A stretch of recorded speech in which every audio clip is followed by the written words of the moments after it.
देग्लायनि मेट्रिक आनजादाव सेथि मासि लानानै उथ्रिसारनाय फरायसाफोरखौ बरायनाय आरो मान बावनायजों लोगोसे गोलोम बोथोरनि बन्द'आव गुदि फरायसालिनि फरायसाफोरनि थाखाय बेसेन नाङै फोरोंथाय बादाखौ बेखेवनाय जायो। चिरां जिल्ला बिजनीनि सिङाव थानाय 1 नं हास्रावारि गामिनि मिनिस्लु क्लाब आरो लाइब्रेरियाव खुंनाय जादों।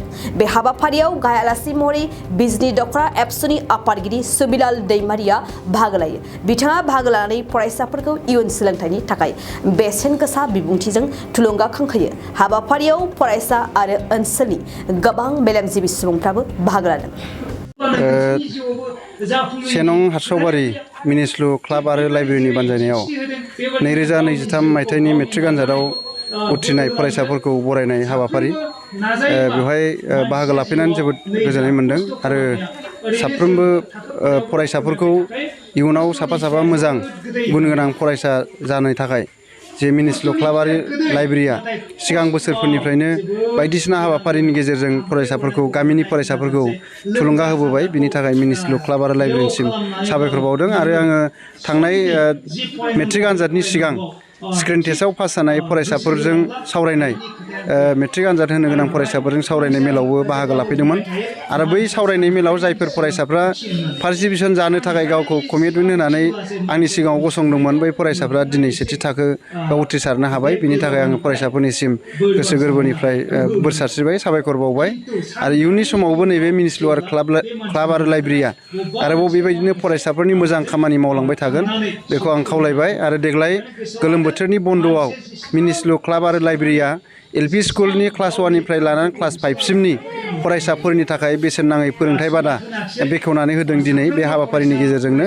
बेनि थाखाय साबायखर बावबाय। जोङो मोनथिगौ गामिनि फरायसाफ्रा साफ्रोमबो गरम बन्द'आव जिरायनानै थायो, गोबाङानो लेखाजों सोमोन्दो गैया, मास मोनसे आलासि जानानै थाहैयो, सोरबाया ना बोननानै थायो, सोरबाया दाउ गावनानै थायो। दा बैफोरनिफ्राय जोङो गथ'फोरखौ बोखारनानै लाबोनानै साफ्रोमबो गथ'फोरखौ लेखाजों बा गियान बुथुमनायाव मुखुब खालामनो थाखाय, साफ्रोमबो गथ'फोरखौ लेखाजों गेलेहोनो थाखाय नैबे कचिं हाबाफारिखौ लानाय जादों आरो बेखौ बिजनी दखरा एबसुनिफ्राय मोनफ्रोमबो गामि आरो क्लाबखौ जोङो खावलायहरदों जाहाथे एलपि स्कुलाव बे बेसेन नाङै फोरोंथाय बादाखौ होयो। खारन जोङो मिथिगौ एलपि स्कुला फाउन्डेसन बिनिफ्रायसो जागायो। जों एलपि स्कुलाव मोजां जुदि सोलोंथाइ मोनलाङोबा बियो इयुनाव मोजां फरायनो हानाय, मोजाङै सोलोंथाइ मोननो हानाय थासारि जाहैयो। दा बेनिखायनो एलपि स्कुलखौ जोङो मोजां खालामनो हायोबा जोंनि साफ्रोमबो जों फरायसाफोरखौ जोङो जाफुंसार फरायसा दाहैनो हागोन। दा बेखायनो जोङो बे हाबाफारिखौ लादों।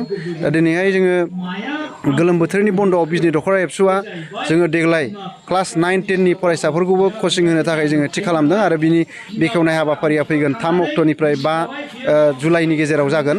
दा बेवहाय मोनफ्रोमबो दालाइ एबसुनि सिङाव जोंनाव गासै मोन 12 दालाइ एबसु दङ। दा बे मोन 12 दालाइ एबसुआव बे बेसेन नाङै फोरोंथाय बादाया जागोन। 9-10 नि फरायसाफोरखौ दिनैहाय आसामनि गिबि मन्थ्रि डक्टर हिमन्त बिश्व शर्माया बुंदों मेट्रिक आनजाद थानाय नंला।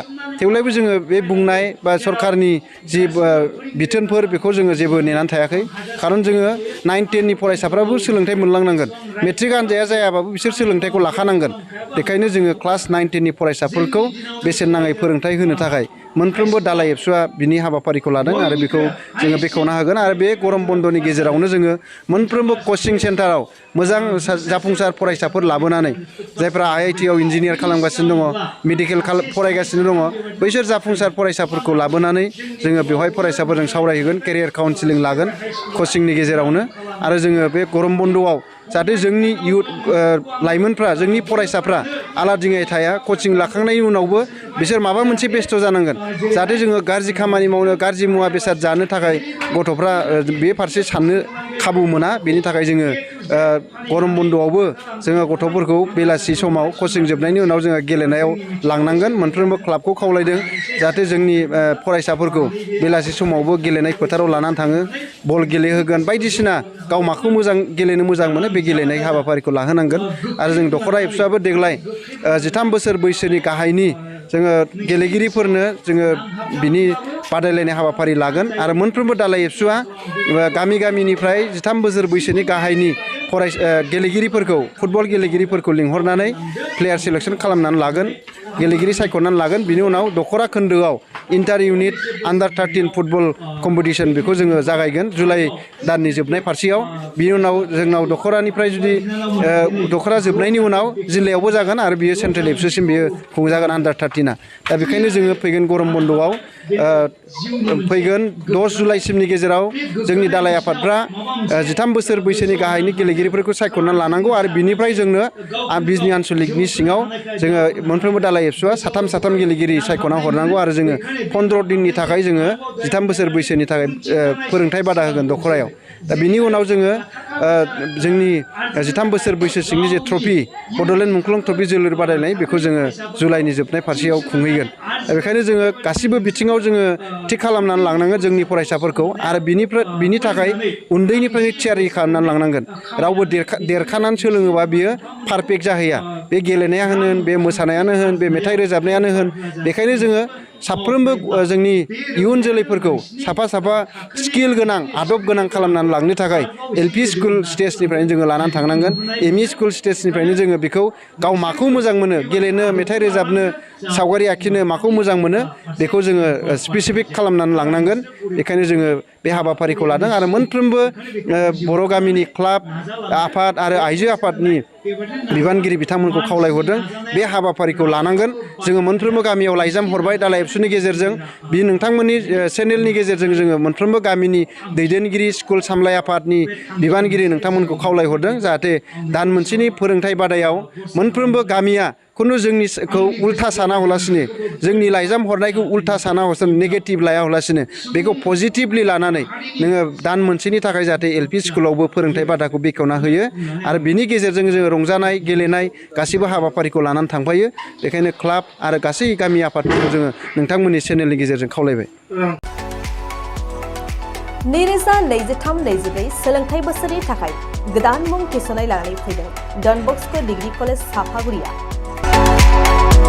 देग्लायनिफ्राय डन बस्क' डिग्री कलेज साफागुरियाव बेचलर अफ आर्ट्स एबा BA नि सेथि सेमिस्टारनि गोदानै मुं थिसननाया दायो सोलिगासिनो दं चिरां जिल्लानि साफागुरियाव थानाय डन बस्क' डिग्री कलेजआ देग्लायनिफ्राय BA थाखोनि सेथि सेमिस्टारनि थाखाय गोदानै एडमिशन लानायजों लोगोसे बड', इक'नमिक्स, इंलिश, एडुकेशन, हिस्टरी आरो पलिटिकल साइन्स आयदानि थाखाय BA अनार्सनिबो खाबु दं गोग्गो सोलोंथाइनि थासारिजों लोगोसेयैनो डन बस्क' डिग्री कलेज साफागुरियाव आलादायै हौवा हिन्जावनि थाखाय हस्टेलनि खाबुबो दं जुदि फरायसाफोरा डन बस्क' डिग्री कलेज साफागुरियाव BA सेथि सेमिस्टारनि थाखाय गोदानै एडमिशन लानायनि सायाव आबुं बाथ्राखौ मिन्थिनोब्ला नैबे मबाइल नम्बर 9365551959 आव थोंजों सुला लानो हागोन